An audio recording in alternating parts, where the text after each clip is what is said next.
Mul on hea uudis kõikidele kunstisõpradele, sest me saame täna jutustada Marita Liivakuga. Tšau, Marita! Tšau! Ma küsiksingi kõigepealt seda, et mis sind esmalt kunsti juurde üldse tõmbas? Ma sündisin selle sisse pigem, et ma olen selle koha pealt väga õnnelik inimene, et ma ei ole kunagi pidanud otsima oma kutsumust, see oli minuga algusest peale kaasas, et pigem on see olnud selline positiivne paratamatus, millele lihtsalt järgi minna. Noh, tänaseks mul on välja kujunenud päris tugev koloriit, et ma arvan, et see on üks nagu minu siukseid tunnuseid, aga kui ma alustasin, siis ma mäletan, et mul oli üks kursavend, Madis Oru, väga andekas kunstnik ka. Ja ma vaatasin tema töid ja ma mõtlesin, et tal on nii head värvid ja siis ma mõtlesin, et osadel inimestel ikka nagu veab, et neil on lihtsalt annet värvide peale ja see on siuke asi, mis on või ei ole ja mina seda kunagi ei saa. Aga siis tuli välja, et seda saab õnneks õppida. Ehk siis algus oli ikkagi päris konarlik, aga see meeldis mulle ja ma jäin tegema. Ja nüüd sa ei peagi käima enam tavatööl ja kunst ja maalimine ja oma looming ongi sinu põhitöö. Jah. Kui kergelt see tuli? Siin on väga palju tahke, et on praktiline pool, mis on lihtsam, mis on emotsionaalne pool, mis on võib-olla isegi raskem minu puhul. Aga no ta tuli loomulikult, et ma arvan, et minu teekonnal ja minu töös ja loomingus on kõik loomulikkusel on väga suur rõhk. Et ma ei suru ennast suundadesse, mis ei tundu, mis ei tule loomulikult. Et mingi hetk lihtsalt mingisugune teema viskab üle, ma tunnen, et minust saab midagi küpseks ja siis sealt tulebki lihtsalt järgmine samm.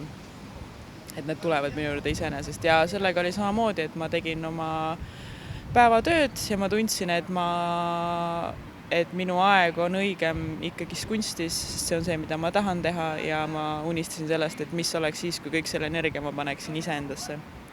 Ja nii, et ma lõpuks olin valmis selleks. Ma lugesin sinu koduleheküljelt sellist asja ka, et sa hea meelega väljendad end ka teemadel, mis on ebamugavad. Mida sa selle all mõtled? Jah, see ebamugavad teemad on mul lemmikud teemad.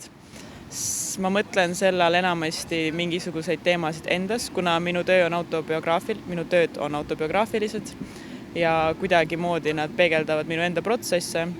Siis kui ma tunnen, et mingi protsess justkui on selline, mida ma ei taha või millest ma võib-olla ei taha rääkida, et ma tunnen, et kas ma ise olen ebakindel või äkki inimesed ei ole selleks valmis, siis mul on eriti hea meel, siis ma tunnen, et okei, see on just siuke teema, mille ma pean välja panema. Sest kui minul tekib isegi siuke tunne siis sellest peab kindlasti rääkima. Et siis teistel inimestel on ka kindlasti ja siis see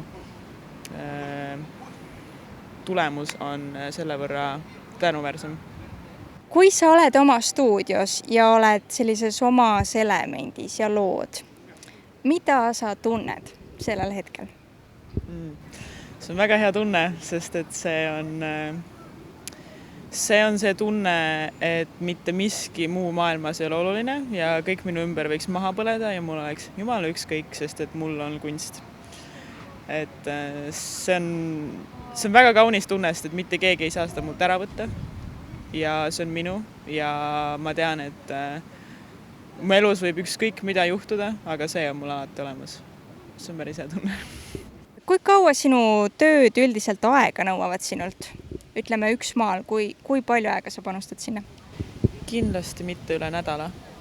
Sellepärast, et sõltub. Mõned maalid on tehnilisemad, kus ma lähen nagu inimkeha maalimise peale, et need võivad võtta rohkem, aga siuksed emotsionaalsemad maalid, nendega on see, et mul tuleb tunne peale, siis ma pean selle maali nagu selle tunde raames ära tegema, sest muidu see tunne läheb üle ja siis see ei ole enam nagu siiras. Et mul on selles mõttes tempo taga küll, et tunded muutuvad päris kiiresti ja siis ma tahan selle nagu emotsiooni sealt kätte saada senikaua, kuni ta kestab.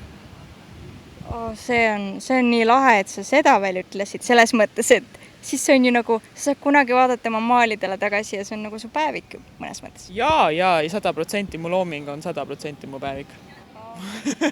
Dokumenteerid kogu aeg oma hetke seisundit põhimõtteliselt? Põhimõtteliselt jah. et kui keegi kunagi nagu paneks selle kokku niimoodi ja vaataks selle läbi, siis ma arvan, et ta saaks minust väga häirivalt nagu intiimse ülevaate, mida ma loodan, et keegi kunagi ei tee.